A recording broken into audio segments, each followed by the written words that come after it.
It is Monday the 16th of September. We are at the wonderful Too Far Comedy at the Artillery Arms in Old Street, London. I do this gig very often, very good gig for me, a lot of practice, and probably the best open mic on a Monday, hands down. And one of the best open mics on the circuit. I think Richard Parr does a fantastic job, so if you are watching this, new to comedy or haven't been there yet, definitely sign up, alright? I said not too long ago on some vlog, I can't remember which one, that I feel like I'm on the precipice of figuring out, I guess, my next five or really firming up some things going forward. I have since lost confidence in that statement as this goes. I don't know what to do.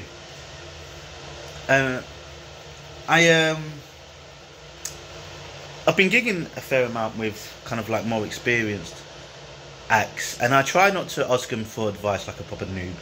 I think that's what most people do. What should I do? What should I do? And it's fairly obvious really, but it's kind of something that you don't do. I mean, the two things really I would say is gig.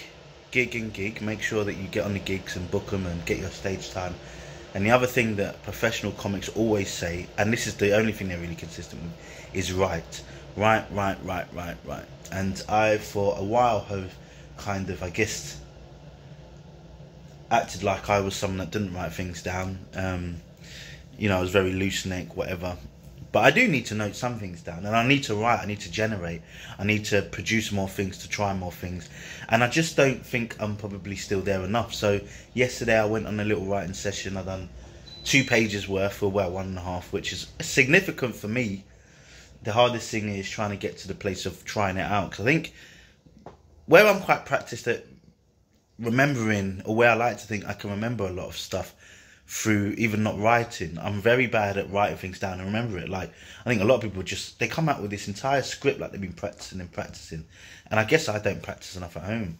And I don't know, I just need to, I'm still figuring out the right processes for me to get to the point where I feel happy with what's coming out, and satisfied with a proper solid bit. So I've got a good 7 minutes tonight. Usually I can get very loose and really try some stuff out and take my notebook. So I'm going to try and focus on that and get the things out I want to say, while hopefully trying to give a reasonable performance. Because I don't know, like sometimes when you're starting out and you're an actor and you go up there and you see a comedian potentially, I don't know, it's not a disrespect the night. It just seems like they don't give a fuck about anyone else there except themselves. And I don't want to come across as that. I might do, you know, looking at your notes, but hopefully I can still kind of make people feel welcome and happy to be there while trying out new material, because I think you can do that and still do a good job, you know, so, and enjoy it as well instead of just pulling teeth. So we'll see how we get on. But yeah, we are closing into the end of the year, and God, if I haven't got more than 10 minutes, I might be a little bit disappointed myself, I must say. That would be a tough one to contend with, but hey, what are you gonna do? Just stand up. It's just my hopes and dreams dying in front of my eyes. See how this goes.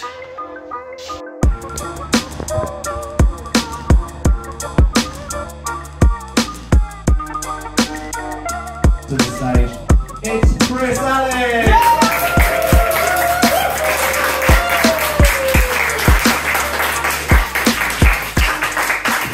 Hey my people, you alright? Bring him right down, please, you fucking. No, so what was your, Jill was your name? Yeah. Correct? Yeah, Jill. Do you know what? I don't know if anyone's noticed, but obviously you've turned up dressed the same. And, I mean, massive curtains behind as well. Damn, you just punched over my punchline. Thank you very much. You're such a good comic, you got right ahead of it. Fuck you. No, I was going to say, because usually that would be embarrassing if I wasn't dressed as these walls, but there you go. Cannot click that up, thank you very much. No, do you know what, Richard, please give it up for Richard White. He's talking about I've said it a lot of times, I can give it a lot. This is by far the best open mic on a Monday, and one of the best on the circuit, so give it up for Richard, absolutely wonderful. Thank you. And, he was talking at the beginning. I don't know if everyone here, like, we've got a mixed age group. You talked about Coming to America. Everyone knows that movie, right? Yeah. You know, obviously we lost James L. Jones this week, wasn't it? In the last week, R.I.P. Pot went out. The thing is, right, because you know, he's done a lot of big roles and big stuff like that. He was in Star Wars, wasn't he? That was one of his biggest roles, which I absolutely hated. Not because I'm like cooler than everyone in here. That should just be obvious. But I hated it, right? What they did to fucking James L. Jones, because you've got a movie set with a young white male who has an absentee father, and they still made him black.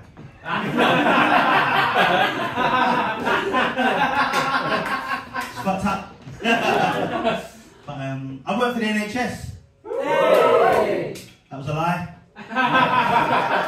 Just did a strong start. No, I actually just got a new job, which is great for me. I've got 4 now. You know, comedy does not pay. Or crime.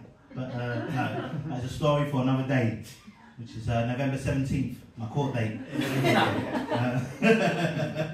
Prison's real, alright? No.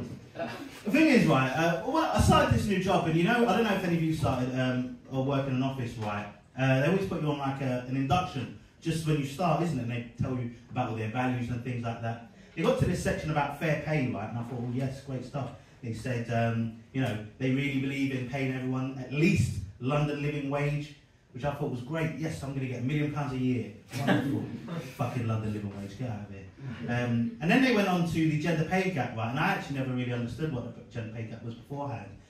So that was quite interesting then. But afterwards, they went and talked about how they their anti-slavery stance. And that got me thinking. I was like, I understand the gender pay gap, right? And women want to get paid as much as men. But when you're concerned about getting paid at all, that just hits different. Anti-slavery? No? Or did I just ramble through that? What happened there? I thought it was a good joke. I know, it's hard out here. It's fucking graveyard. I'm going to jump right into that fucking graveyard. Fucking, you know. But after that, right, they started talking about their diversity and inclusion training, right, which was quite interesting. But as soon as they said that, I realised I knew I got the job because I'm black. It must be true, innit, right? And I know that because like, I got to the interview, right, and I actually got to the interview late, and the interviewer said, "You got what we need." Yeah,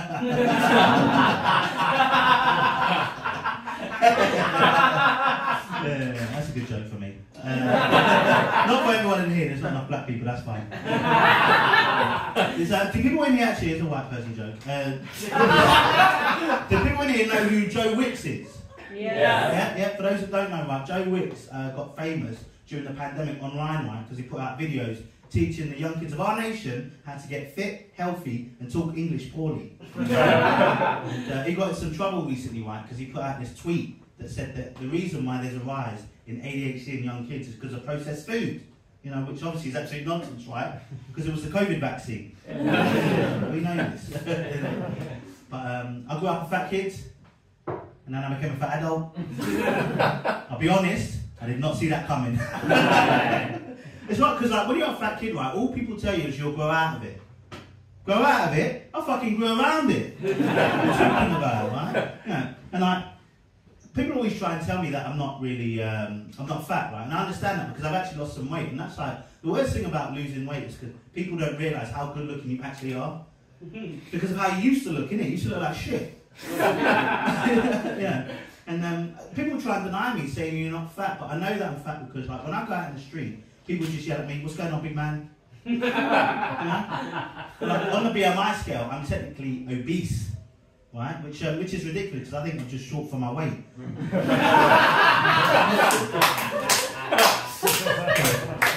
I know I'm fat, right, because I go to when I have to go to get some clothes, right, and I look for something that's slim fit, it has to be XXL. Triple XL. Hey, I'm just fucking throwing out lines here. I've got to try. Do you know what? I've got to be honest. I was selling some of the comics here earlier. You know what? I'm in a real vulnerable moment, right, because I don't trust anything I'm saying. Right? And you're just looking at me like I'm being weird. That's the problem. This shit hits harder. I'm fucking dying up here, right? I'm actually doing excellent. I know that, right? I've got that much confidence. You know? But a grown person, fat kid, right, was actually horrible because like the only hand-me-downs you can get as a grown adult clothes. Only hand-me-down. Like, imagine me as an 8-year-old wearing a man's t-shirt that says legend and bloke or something like that. That deserves not that many laughs, so thank you very much. The thing is, like I said, when I tell people I'm fat, they're like, oh, you're not fat, Chris. And I think that's the worst level of fat to be, when no one notices. I want to be recognised as being fat, innit? Like, because like being late, you know, because like, as a black person, like, there's a stereotype that if you're black people are always late. So when I'm late, I get worried that people are going to judge me for being late because I'm black. If you're fat and late, people understand. They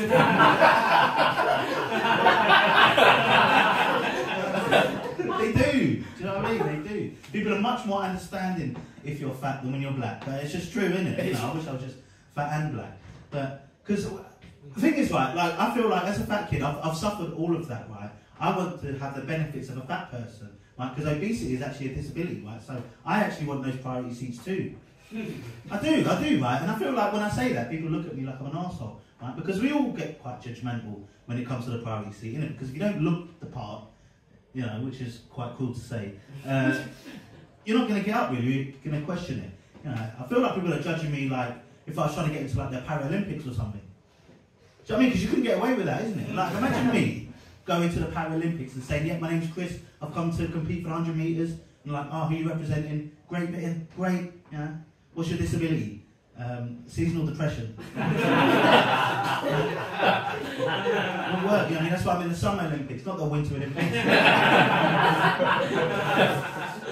But we just had the Olympics, so this joke's going to last about another week. And every time the Olympics come around, right, every 4 years, they always do this big conversation about who the greatest athlete of all time is, don't they, right, because of all the Olympic medals.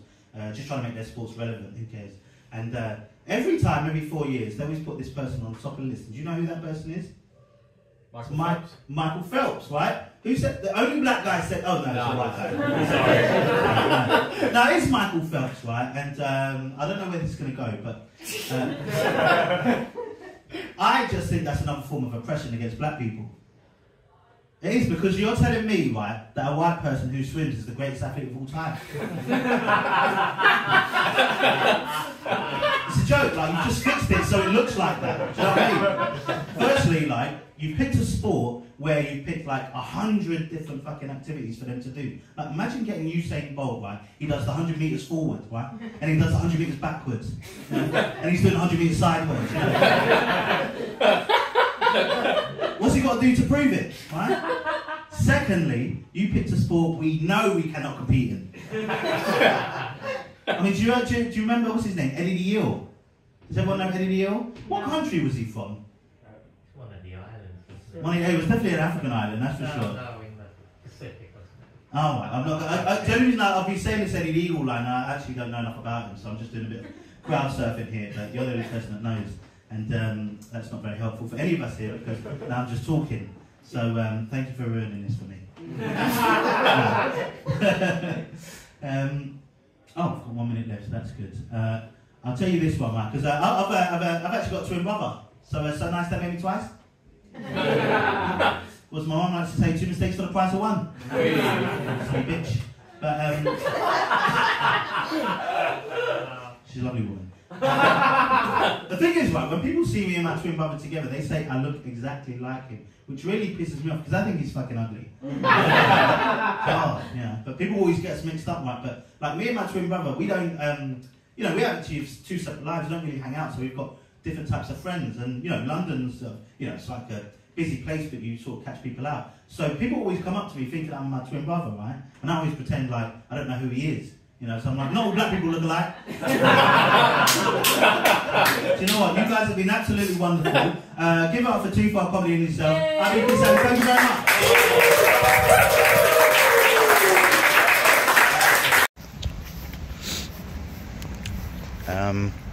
Yes, so it is the next morning. I didn't get home too late, actually. It finished quite early because there wasn't a lot of acts. But just wasn't. I'll be honest, I might have been a little bit too high last night for the spot and for any kind of recap. I don't know. I think it went alright. I'm just basically just throwing some stuff out there. I feel like I've reached a point where I'm just stuck, which I think happens. I mean, it can happen probably on any level, but certainly at such an early stage of my sort of like my comedy journey. Boom, boom. I don't know why it's a joke. It's not even a joke, is it really? You see, this is what I'm saying. I can't even fucking do improvs and quips quick enough. It's just all shit at the moment. But I think I threw some things out there that hopefully will just land as good jokes. I think I just need to really start thinking about. I was watching a clip last night actually of a stand-up comic that I know, and honestly he spoke for like 2 minutes without saying any actual jokes, nothing that was actually funny, and then led to a punchline. Now when you do that sort of stuff, you've got to make sure the punchline's massive, which I think in this instance, unfortunately, it wasn't. It's a great comic, but you know, you're on an actual TV channel.